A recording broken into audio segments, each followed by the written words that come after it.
Diagrama de árvore é uma ferramenta excelente para desenvolver um plano de ação 5W2H, principalmente quando o plano é um pouquinho mais complexo, com muitas ações ou um tempo longo de implantação. Ele vai dar trabalho para montar, mas ele vai ser excelente para você se organizar e acompanhar, principalmente acompanhar o planejamento depois, distribuindo responsabilidades e acompanhando mensalmente como está o andamento. Vamos lá, é simples. Tá, como sempre ali, nosso roteirinho, nós vamos falar o contexto dessa videoaula. Vou lembrar que faz parte de um grupo de vídeos que eu estou lançando que trata das 7x7 ferramentas da qualidade. Eu vou só lembrar, mas vai ficar mais fácil de entender o contexto.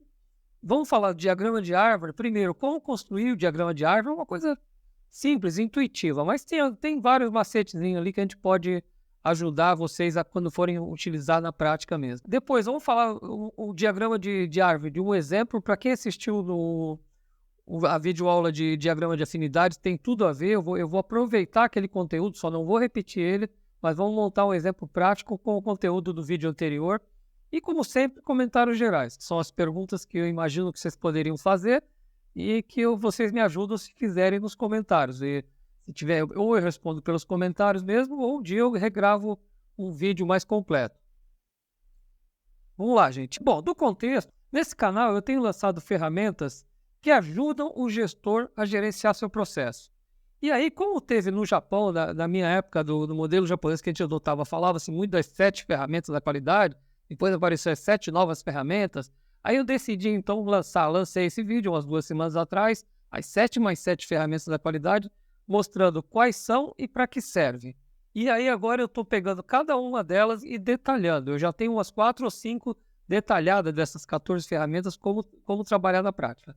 Semana passada eu lancei diagrama de afinidades, aí quem assistiu lá vai entender, a gente vai pegar o bonde andando, né? Vai pegar o mesmo exemplo de diagrama de afinidade para trabalhar diagrama de árvores. E a gente pegou um exemplo para servir de referência para a gente, para justificar usar as ferramentas que a gente está utilizando. Pegamos assim, ó, imaginando uma empresa de um porte médio, de 200 funcionários, uma empresa, até para justificar por que eu estou usando tanta ferramenta nesse processo. Um projeto importante, mas aí propositalmente eu não peguei um projeto de indústria ou de serviço, eu peguei um projeto que qualquer empresa pode ter. Nós estamos com 10 anos de existência, nunca fizemos uma festa de confraternização boa, organizada. Vamos organizar uma festa de confraternização. E aí, só recordando, no vídeo anterior eu falei assim, ó, para organizar essa festa eu quero ter um roteiro, que ações que eu vou tomar e quem vai ser responsável. Ou seja, isso é um plano de ação, definir responsabilidades e prazos. Então, eu preciso de um plano de ação. Como é uma empresa grande, eu tenho hoje uma matriz e filiais em diversos lugares do Brasil, eu acho que vale a pena a gente ver o que tem de ação para não esquecer nada. Aí falar, vamos fazer um brainstorm, então, para organizar uma festa de confraternização, o que eu tenho que pensar? Será que eu tenho que pensar só no custo, pensar na estrutura da festa, qual vai ser a diversão que a gente vai ter? Então, vale a pena um brainstorm. Como eu imagino que essa festa vai ser meio grandiosa, vai ter muitas ações, acho que vale a pena a gente agrupar isso por uma coisinha que eu aprendi lá com o Marcos, chamado de diagrama de afinidade. E aí, nesse vídeo aqui que eu lancei semana passada, eu procurei mostrar. Não é obrigatório fazer, vai fazer só quando te achar interessante. Mas quando eu tenho muitas ações, o diagrama de afinidade me ajuda bastante a organizar. E aí também, eu não vi ainda o curso com o Marcos, mas ele vai falar hoje, ajuda a estruturar esse volume de ideias. Se for um volume pequeno, não justifica. Mas se der um volume grande, um diagrama de árvore, que é o nosso objetivo hoje. Então, só para reforçar o contexto, nós já temos um vídeo no nosso canal do YouTube sobre o brainstorm, já temos 2 vídeos de plano de ação, 5W2H, está bem interessante, eu vejo que tem bastante gente assistindo e gostando. Montamos o diagrama de afinidade semana passada, então vamos falar hoje, o foco nosso é falar diagrama de árvore, mas eu vou passar rapidamente o que eu falei em outros vídeos. Bom, segundo abordagem nossa, o que é diagrama de árvore e como construir? Bom, diagrama de árvore já supõe-se que você pensar numa árvore, tem aquela copa, aquela ramificação que nasce do caule e vai ramificando. É alguma coisa parecida com isso. Tá, quando que eu devo utilizar isso? Quando eu tenho uma ação, um objetivo, por exemplo, organizar uma festa de confraternização e falar assim, poxa, se eu assumir isso para mim, eu passar para alguém e der um prazo, uma responsabilidade, eu corro um grande risco de chegar no dia da festa e esqueceu de ver local, esqueceu de ver infraestrutura para estacionamento. Então, tem muita coisa envolvida nisso, né? Então, eu quero quebrar essa organização e chegar em diversas ações, chegar num checklist grande, aí sim, cada um com responsável, e a gente dá prazo para todo mundo para concluir. Um diagrama de árvore, ele te serve para quebrar uma ação grande, no caso aqui que a gente está falando um plano de ação, e quebrar ele em ações menores. Como quebrar? Aí, vamos lá, a lógica do diagrama de árvore. Eu poderia, quem assistiu o vídeo anterior, viu que a gente fez um diagrama de afinidade que vai ajudar a gente a fechar esse diagrama de árvore. Mas eu poderia começar um plano direto com o diagrama de árvore. Dependendo da complexidade, daria tranquilamente. Como que eu faço? Olha, eu vou fazer um plano que é de médio porte e tal, então eu pego o meu post-it, pode ser digital, pode ser na parede, e coloco, ó, meu objetivo é organizar uma festa de confraternização, convido pessoas do RH, convido pessoas do financeiro que pensem, convido um cara que é festeiro, que ele vai dar uma visão do que a gente tem que pensar nas comemorações. E aí, isso aqui passa a ser, dentro do diagrama de árvore, o que a gente quer fazer. A partir daí, a gente poderia abrir um brainstorm, se já não tivesse feito anteriormente, mas no caso do diagrama de árvore, abre o brainstorm para esse pessoal e fala, gente, comecem a falar o que eu preciso fazer para organizar uma festa de confraternização. Então, a pergunta para conduzir isso é, como que eu faço uma festa de organização? E posso usar o brainstorm, ou se eu tiver tudo na cabeça, com 2, 3 pessoas, eu posso escrever direto. O brainstorm é quando eu quero diversificar mais, ter mais opiniões, né? Mas eu posso fazer um diagrama de árvore, eu já fiz diagrama de árvore sozinho, para me organizar mentalmente e depois poder apresentar para outras pessoas. Então, pode ser não necessariamente vinculado ao brainstorm. Quando eu respondo como, por exemplo, eu estou pegando exemplos do plano maior que a gente fez na semana passada, e aparece lá uma ideia, eu tenho que definir o número de participantes, o outro fala, eu tenho que definir o local, eu tenho que planejar a diversão. Então, plano de ação, lembrando, eu vou recomendar que vocês assistam, para quem não assistiu o vídeo de 5W2H. Plano de ação é verbo no infinitivo, é ação. Então, eu tenho que definir o número de participantes. Eu não preciso, na hora de montar o diagrama de árvores, definir o número de participantes. Só tem que definir, em algum momento tem que ser feito. Tá? Então, um exemplo rápido aqui, definir participantes, definir local, planejar a diversão. Essa resposta ao como que eu faço esse o que aqui, é um joguinho de palavras, tá, gente? Vai passar a ser o meu o que. Então, o que eu tenho que fazer? Eu tenho que definir o número de participantes, eu tenho que definir local, eu tenho que planejar a diversão que vai ter. Então, eu faço de novo. Agora eu faço item por item. Gente, para definir o número de participantes, a gente tem que fazer... Como é que a gente faz isso para definir? Se for uma festa simples, uma empresa simples, uns 20 pessoas fecha. Mas se tiver um número maior, pode aparecer, como apareceu no exemplo aqui, como que eu faço isso? Primeiro, eu tenho que alguém definir se vai ter participação de familiares. Aí a diretoria tem que ver. Eu tenho que alguém definir se as filiais vão participar. Para depois, eu não coloquei aqui, mas para depois, agora eu posso calcular facilmente o número de participantes. E eu vou fechar o exemplo num ramo só, mas a mesma coisa. Como que eu defino o local? Eu tenho que pegar a informação de número de participantes e ver as alternativas. Então, eu vou pegar um exemplo, um ramo só da árvore. Então, para andar, a gente brinca assim, da esquerda para a direita como eu faço isso? A resposta é o novo o quê, né? E aí, se for preciso, eu faço de novo a pergunta como. Vamos lá, estou tentando imaginar que tipo de dúvida pode aparecer. Bom, por exemplo, aqui eu intuitivamente ou por experiência, não, vale a pena desdobrar mais uma vez. Aqui, por exemplo, eu posso chegar a um ponto e falar assim, planejar diversão, deixa o cara conhece bem, ele faz isso. Eu defino o responsável e dou um prazo para ele. Então, o diagrama de arte permite desdobrar alguns ramos mais do que outros. Aqui tem um macete, mas é uma coisa lógica, mas às vezes a gente erra. Tá, mas quantas vezes eu desdobro? Quantos ramos precisa ter esse diagrama de árvore? Um pouquinho de bom senso, infelizmente vai ser isso, assim, olha.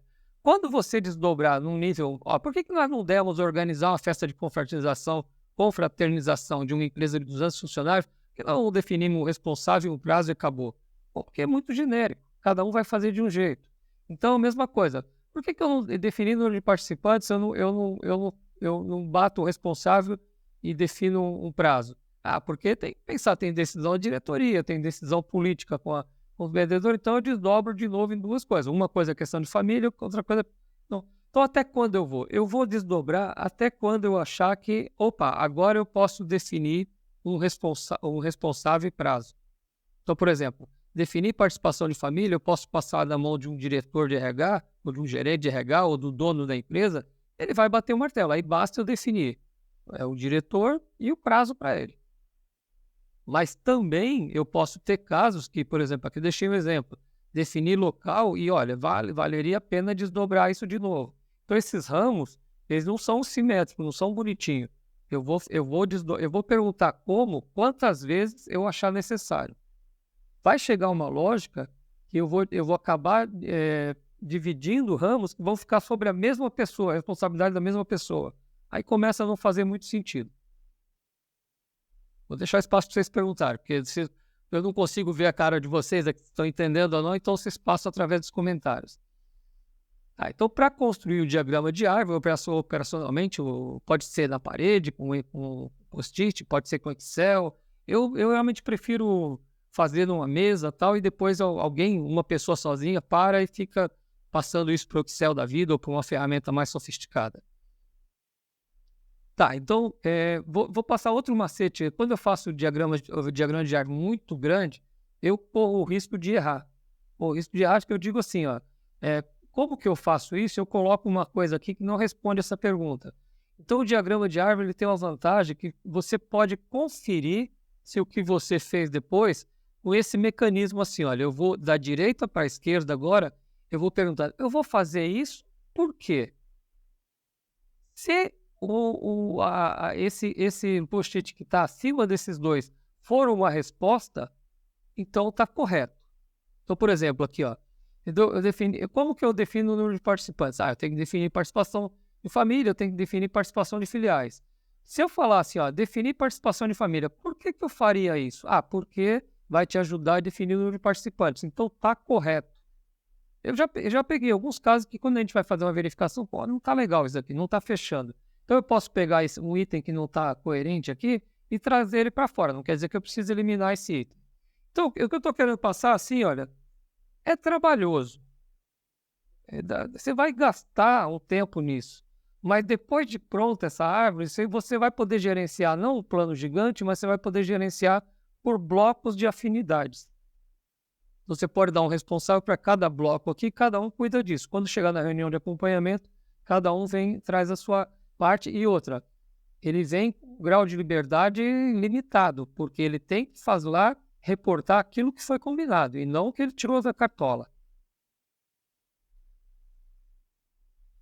Então, só resumo. Eu coloco o objetivo do plano que eu quero fazer, isso daqui passa a ser meu o quê? Faço a pergunta como para mim mesmo, ou no processo de brainstorming com outras pessoas, e vou respondendo o primeiro ramo da minha árvore. Aquelas que eu achar que merecem um desdobramento, passa a ser o meu o quê? E eu repergunto como de novo e vou desdobrando. E posso conferir através do porquê. Então, diagrama de árvore é isso. Vamos lá, agora olha o que eu preparei para vocês aqui. Agora vamos lá, aqui eu mostrei como construir um exemplo prático. Então, porque posso ir perguntando aqui e fechou. Aí, eu só vou passar rapidamente. Nós fizemos um exemplo completo, o vídeo de diagrama de afinidades, foi lançado uma semana antes desse que eu estou gravando, que seria assim, para chegar no plano de ação, valeria a pena, aí cada gestor vai ver cada caso, não é uma metodologia isso. Então, fazer um brainstorming, montar um diagrama de afinidades, para depois montar o diagrama de árvore, e ao final eu vou comentar como que eu chego no plano de ação. Então, quando eu fiz o brainstorming na semana passada, como que eu organizo uma festa? Eu fiz uma simulação mais detalhada, mas quem não assistiu, volta lá depois para assistir. E aí a gente gerou uma série de ideias que não é um exemplo real, porque um brainstorming com 5, 10 pessoas deveria dar muito mais ideias que isso. Então, eu fui lançando. Tudo isso daqui é resposta de o que eu acho que eu tenho que fazer para organizar uma festa. E aí, no exemplo anterior, eu peguei, que era o diagrama de afinidade, eu percebi que tinha algumas ações que tinham afinidades uma com a outra. Eu não vou explicar de novo, isso aqui está tudo lá no outro vídeo. E depois que eu fiz a afinidade, eu posso gerar um novo brainstorm, eu posso definir títulos para essas afinidades, né? E aí eu vou pedir para vocês prestarem atenção. Aqui tem o pulo do gato, olha. Quando eu falei quando eu terminei o meu diagrama de afinidade e falei que tinha um grupo chamado definir número de participantes e outro definir recursos, eu quero que vocês prestem atenção nesses dois nomes aqui, que eu vou fazer uma mágica no PowerPoint. Tá? Aqui, a hora que eu tiver aquilo, montar o diagrama de árvore é detalhe agora. Então, ó, pode perceber, ó, como que eu organizo uma festa, eu peguei aquele grupo de afinidades e coloquei em forma de diagrama de árvore. Tenho que definir o número de participantes, tem que definir se a gente vai convidar pessoal de fora, definir se familiares participam. O outro que eu pedi para vocês guardarem, definir local para encontro. Eu vou desdobrando isso daqui e aqui está o meu diagrama de árvores. Tem uma vantagem. Quando eu faço o brainstorming, eu gero ideias. Quando eu faço o diagrama de afinidades, acaba gerando, provoca novas ideias. Eu vou completando coisas que eu esqueci no brainstorming. E aqui no diagrama de árvore também, pode eu começar o grupo, começar a enxergar onde tem falhas e eu posso completar o meu diagrama de árvore. Então, eu desdobrei aqui em 2 níveis, eu desdobrei aqui em 3, eu posso chegar aqui e falar, pô, aqui eu não desdobrei nenhum, mas eu acho que vale a pena a gente desdobrar em 2 ações. Lembrem, isso aqui nós estamos fazendo, você está fazendo para ter um mapa mental para poder mensalmente ou semanalmente acompanhar se o plano está evoluindo ou não. E por último, a hora que eu tiver esse diagrama de árvore, eu vou puxar uma lembrança ou vou apresentar uma coisa nova para vocês. Tudo isso daqui, lembra que eu falei no diagrama de árvore, é o que eu tenho que fazer, tudo que está no final do ramo da árvore são as coisas que eu tenho que fazer para garantir que a festa ocorra. E daqui, o último ponto que falta é plano de ação. Então eu queria lembrar vocês que plano de ação, isso eu puxei lá do vídeo de 5W2H, o plano de ação, onde eu falo que do 5W2H, que significa o que, quem, quando, como, porquê, onde, quanto, os obrigatórios para um plano de ação, aí vocês vão lá assistir, lá eu apresento de uma forma bem calma, tá? O que é obrigatório no plano de ação é eu definir o que fazer, quem fazer e quando. Bom, o que fazer é isso aqui. Então eu pego a última coluna do diagrama de árvore e só falta agora preencher quem que faz isso e quando. E aí eu tenho meu plano de ação, que é a minha ferramenta de acompanhamento, que é para saber se eu vou conseguir ter uma festa bem sucedida ou nós vamos esquecer de contratar comida na última hora. Perguntem. Acho que às vezes explicando assim parece que vai ficar meio confuso. Me deem um retorno lá nos comentários que eu posso melhorar outra vez os comentários ou regravar esse vídeo. Finalizar aqui, eu marquei 2 pontos. Você vai ter um conjunto de ferramentas e você vai poder usar elas quando você achar melhor. O Marcos não está falando assim, para fazer um plano de ação você tem que fazer brainstorming, diagrama de afinidade, diagrama de... Não, às vezes na minha vida prática, às vezes eu puxava um formulário de plano de ação, o que, quem, quando, fazia na hora o plano de ação. Mas às vezes eu falava, caramba, depois eu vi que fazia isso, cara, mas tu esqueceu disso, aquilo. Então, eu vou combinando essas caixinhas, né, dessas ferramentas, e é lógico, né, você vai ter um índice de erro menor quanto mais você praticar, quanto mais você errar. Com o tempo, né, você vai errar menos quanto mais você praticar. Se você não praticar nada, você vai errar muito, porque toda vez que você tentar usar uma vez na vida, você vai errar. A outra coisa, eu depois de falar tanto de ferramenta, e eu percebo que muita gente vem para o meu canal por causa das ferramentas, é falar assim, ó, são apenas ferramentas. Elas têm que estar inseridas. Se você é gestor, se você quer ser gestor, a não ser que você seja um analista da qualidade, quer saber só técnicas mesmo. Mas se você é gestor, a grande prática de gestão que usa essas ferramentas é o gerenciamento de processos. Tem outros, planejamento estratégico também, mas o foco do canal é convencer você a implantar o gerenciamento de processos. E aí, através de avaliação do PDCA, avaliação de indicadores, você vai ser acionado, aqui eu preciso corrigir, eu preciso fazer um plano de ação para corrigir essas causas. Aqui eu preciso usar uma metodologia de ação corretiva. Aqui eu tenho um plano gigante para implantar o gerenciamento de processo, eu preciso ter um diagrama de árvore para ficar mais fácil. Então, nunca esquecer disso, né? Ser um especialista em ferramentas não vai te transformar em um gestor. Vai te dar alguns passos a mais, mas parem de vez em quando ali para assistir o que é gerenciamento de processo, se você já tem ou não. Ou seja, são ferramentas para se usar dentro de um processo de gerenciamento de processo. Dentro de um gerenciamento de processo. Pessoal, lembra do contexto das 14 ferramentas, eu devo ter mais 5 vídeos já detalhando cada uma das ferramentas, mas eu vou continuar lançando toda quinta-feira às 18 horas uma nova ferramenta dessas 14 que eu apresentei, das que faltam, né? Claro. Então deve faltar umas 6 ali, 6 ou 7 mais ou menos. Se você gosta desse assunto, te inscreve no canal, aciona o sininho lá, que é o lembrete. Aí toda vez que for sair um vídeo novo, eu lanço obrigatoriamente quinta-feira às 18 horas. Às vezes eu lanço um vídeo extra na semana. Mas de qualquer jeito, se você acionar o sininho, você vai ser lembrado disso. Tá? Um abraço, até o próximo vídeo.